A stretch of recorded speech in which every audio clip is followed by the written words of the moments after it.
এই যে উনি আটকাইছে, অ্যালাউ করে নাই। উনি প্রথমে এসে ডিনাই করছে যে না আমি মানা করি নাই, অ্যালাউ করি নাই। তারপরে উনি এসে বলছে না, উনি বলছে ঢুকতে দেওয়া যাবে।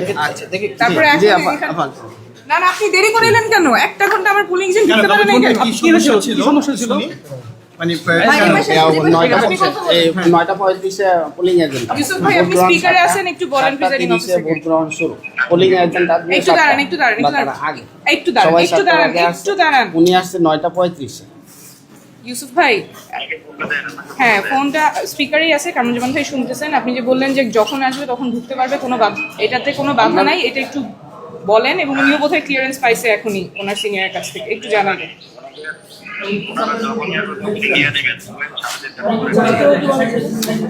ইউসুফ ভাই আবার বলেন যখন আসবে তখনই নিয়ে যাবেন, কিন্তু আসবে তখন নিবে, কিন্তু 4:30টার পরে না। 4:30টার পরে না। হ্যাঁ 4:30টায় তো ভোট ক্লোজ। তো এটা কি আপনি জানতেন না? আপনি জানতেন না? প্রিসাইডিং অফিসার এখানকার না, আমার ট্রেনিং এ এটা বলে দিয়েছে উপর সচিব। ট্রেনিং এ কি বলছেন? বলছে যে পরে আসলে না দেওয়ার। কত পরে আসলে না দেওয়ার কথা? এই ভোট গ্রহণের পরে।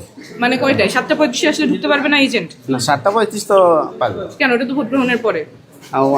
বেশি সময় পরে। কত বেশি সময়? ঘন্টা খানেক পরে।